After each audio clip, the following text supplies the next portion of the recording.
Data చోరీ పేరిట ఆంధ్రప్రదేశ్లో పెత్తనం చేయడానికి జగన్ను కేసీఆర్ పావులా వాడుకుంటున్నారని తెలుగుదేశం ధ్వజమెత్తింది. వారిద్దరి కుమ్మక్కు రాజకీయాలను సహించబోమని నేతలు స్పష్టం చేశారు. తెలంగాణలో 28 లక్షల ఓట్లు తొలగించి అధికారంలోకి వచ్చిన కేసీఆర్ ఏపీలో వైకాపాకు మేలు చేయడానికి అదే విధానాన్ని అమలు చేస్తున్నారని దుయ్యబట్టారు.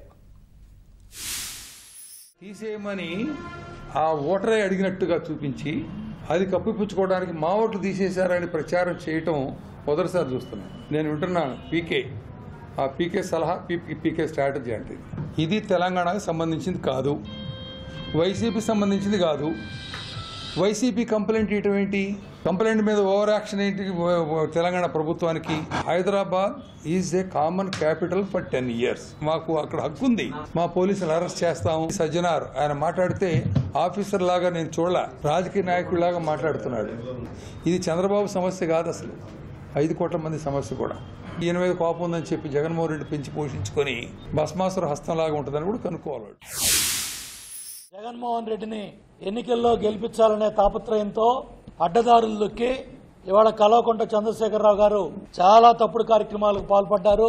విజయసాయి రెడ్డికే ఆంధ్ర పోలీసుల మీద నమ్మకం లేదు. 70,000 మంది పోలీసులకు అధిపతి డీజీపీ మీద అక్రమ కేసులు బనాయిస్తారు. ఆంధ్ర పోలీసులు హైదరాబాద్ వెళ్తే కేసులు పెడతారు. 2019 ఎన్నికలు జరిగేది తెలుగుదేశం పార్టీ చంద్రబాబు గారి నాయకత్వానికి, కేసీఆర్ నాయకత్వంలో పనిచేసే జగన్ రెడ్డి బీజేపీ పార్టీ అభ్యర్థి.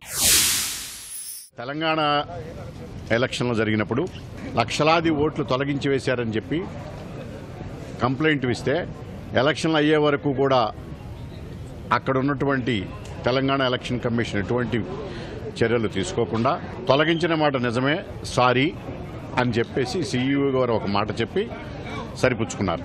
అక్కడ ఏదైతే మోడస్ ఆపరెండి అమలు జరిపారో అదే పద్ధతిలో ఆంధ్రప్రదేశ్లో టీఆర్ఎస్కి అనుబంధ సంస్థగా పనిచేస్తున్నటువంటి వైఎస్ఆర్సీపీ పార్టీకి చెందినటువంటి నాయకులు వాళ్ళ కార్యకర్తల ద్వారా దాదాపు 175 నియోజకవర్గాల్లో ఓటు తొలగింపు కోసం బల్క్గా ఓటర్లని తొలగించాలని చెప్పేసి ప్రతి నియోజకవర్గంలో రిటర్నింగ్ ఆఫీసర్కి ఆన్లైన్లో అప్లై చేయడం జరిగింది.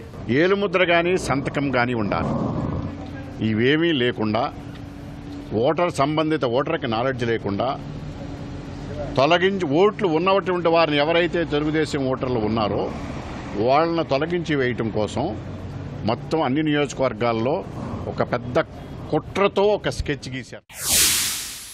75 లక్షల మంది తెలుగుదేశం పార్టీ డేటాను, కార్యకర్తల డేటాను దొంగిలించే వాళ్ళు మళ్ళీ మా మీద కేసులు పెట్టడం, తెలంగాణ రాష్ట్రంలో ఉన్నటువంటి తెలుగుదేశం పార్టీ సానుభూతి పరులను భయప్రాంతులను చేసే విధంగా, భయాందోళనకు గురి చేసే విధంగా ఇవాళ వీళ్ళు ప్రవర్తిస్తున్నారు. పరాయి రాష్ట్ర ముఖ్యమంత్రి ఈ రాష్ట్రాన్ని ఆక్రమించుకోవడానికి, ఈ ఆంధ్రప్రదేశ్ను ఆక్రమించుకోవడానికి కేసీఆర్ నరేంద్ర మోడీ నాయకత్వంలో యుద్ధం ప్రకటించాడు.